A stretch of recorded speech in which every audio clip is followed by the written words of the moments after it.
Our next topic will be to analyze your audience. On Instagram, nothing happens by accident.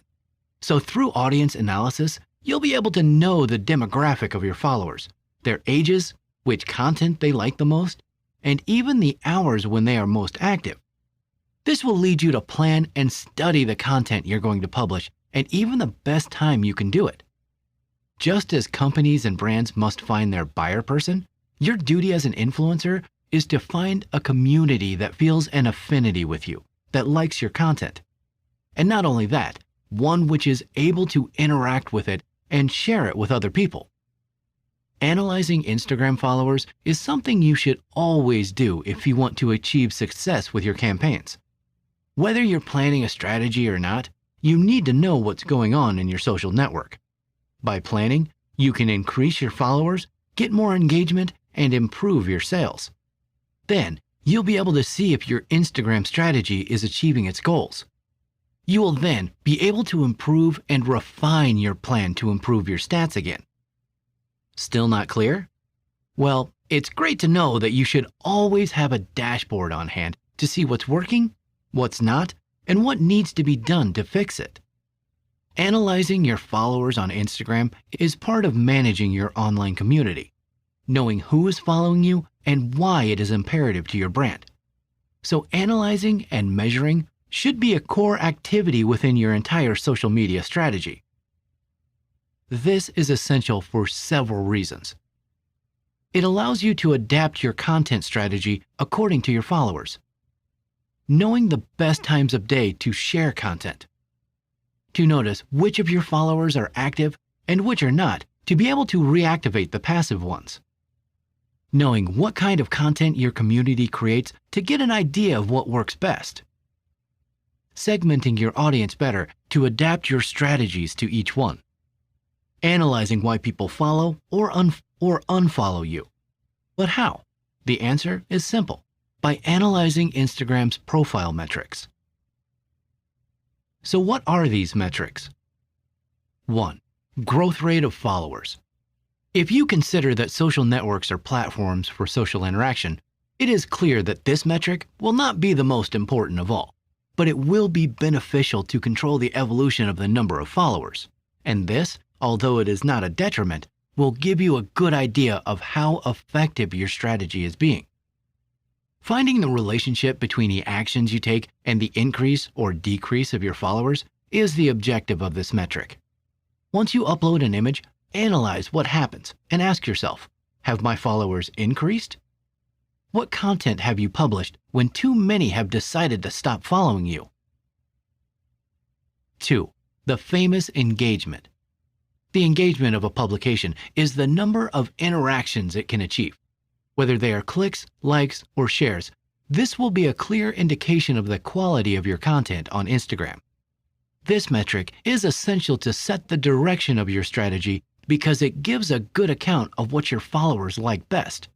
By looking at each publishing format separately, images, videos, stories, etc., you'll find it much easier to determine which ones work best. 3. The power of stories. Stories is Instagram's most successful tool since it came out into the world. It also has metrics that can help. You know if the stories you share are appealing and being well received by your fans. So its 5 metrics are: A. Next. The number of times a user views your story and clicks on the right side of the screen to move to the next story. B. Back. The number of times a user sees your story and clicks on the left of the screen to see it again. C. Next story. The number of times people swipe to see the stories of the following account. This indicates that your stories are not being attractive. D. Dropouts. The number of times users drop out of stories by returning to the feed or exiting Instagram directly. E. Responses. This is how many users have direct responses to your stories. For example, if you have linked something, how many users swipe up? The next topic is about connecting with other influencers. Networking is essential, especially if you're looking to meet people in your natural with a similar audience. Working with other influencers can be a great thing on Instagram, especially if they are in the same industry. Today, it is no longer a question of who can establish more partnerships, but of who is capable of doing the hard work. That is why Instagram provides you with tools that seek humanization, a network inhabited by real communities, by people who support each other and work in teams. You can establish a network of contacts within the target you have decided to focus on, people who do the same as you, and who, of course, are willing to collaborate with you. Attend events where other influencers are present and where you can make yourself known and make part of your work recognized. The events are also an excellent opportunity for brands to discover their new allies. But does that mean you should only collaborate with people who are just like you? No. If your business network is made up exclusively of people who are exactly like you will be missing out on significant business opportunities. As an influencer, you will have countless opportunities to collaborate creatively with people in other industries. So what are the benefits of collaborating with other influencers? It can help you get brand partnerships or generate business opportunities. It will help you to give visibility to your content and therefore awaken the interest of a new audience. It is an excellent opportunity to meet new suppliers or brands interested in you. It will improve your level of communication and other professional skills such as leadership.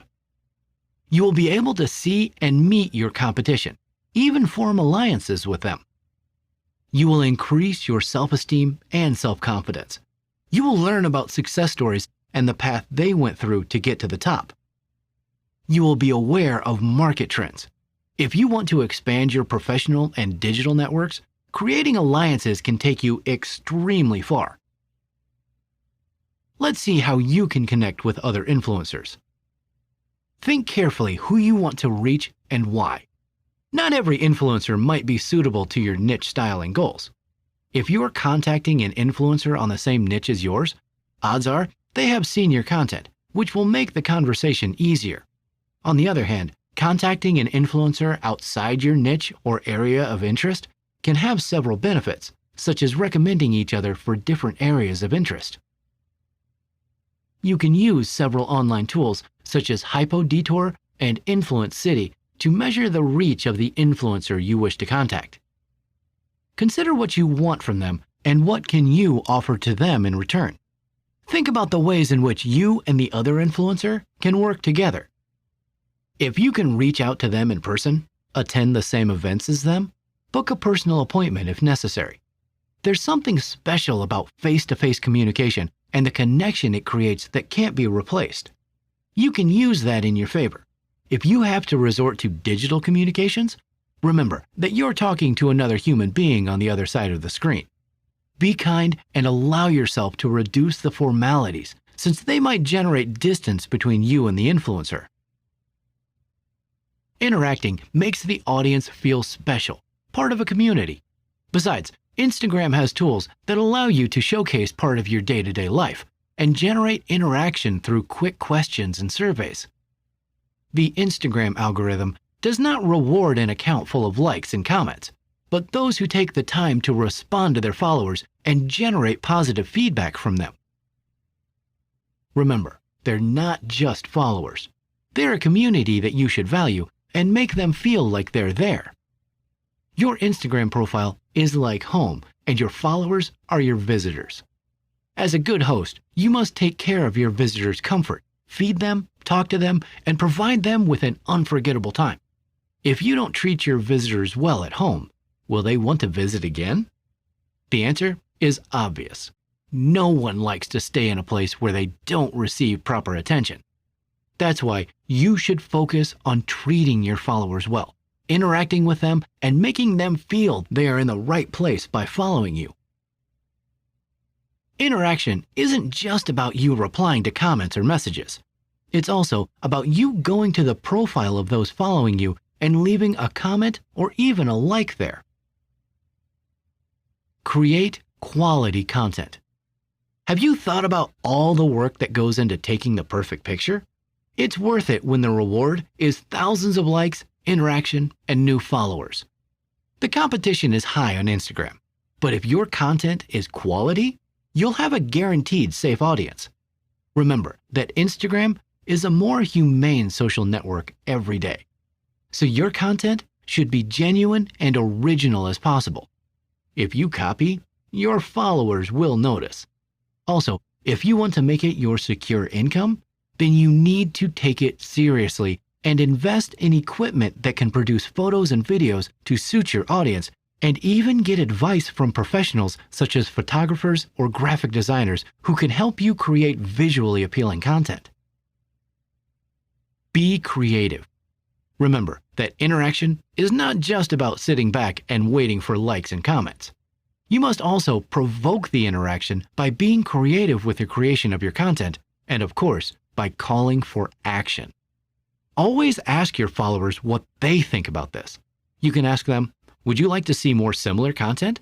And even take advantage of the use of stickers in your stories, such as surveys, questionnaires, and questions. It's a way to generate interaction and at the same time, create content almost instantly. As in all social networks, you must interact with the people you are interested in being followed. Contacting brands. There is no specific number of followers that determine when you're ready for a brand to contact you, so it never hurts to take the risk of taking the first step. You can be an influencer or a micro-influencer. The goal for brands is the same: exposure, content creation, and of course, generating sales or traffic. But who says that brands should strictly make the first contact? It is not something strict. If you feel confident about your community, you can offer brand collaboration with you. After all, there is nothing to lose by trying. Do your research. Before you make the first contact with a brand, you should do some research about it. Look at their social networks and find the most appropriate way to contact them. Remember that if you want to gain visibility as a professional, you must act as one.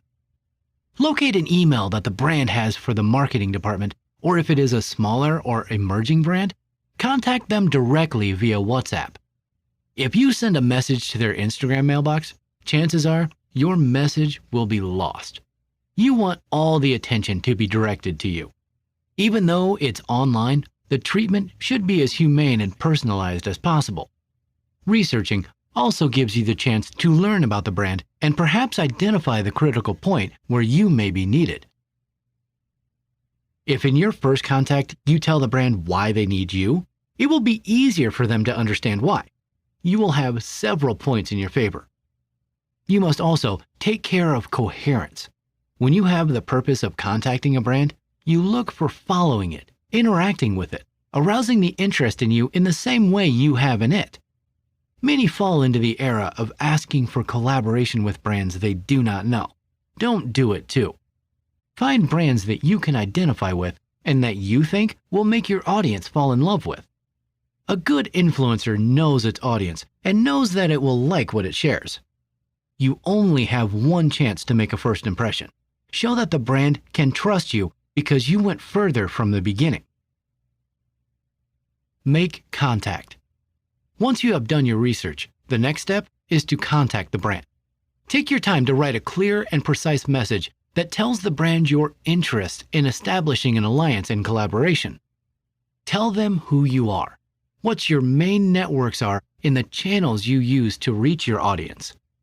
Remember that it is about honestly selling your image to awaken the brand's interest in you. Also, take advantage of the previous research you did. Indicate your strengths and data that stand out that make the brand want to work with you. It's not about pointing out the brand and showing that there is something wrong with it, but rather highlighting the attributes you possess that may be relevant to the brand. Present yourself as a professional. Providing data is essential to justify the investment the brand will make in the collaboration.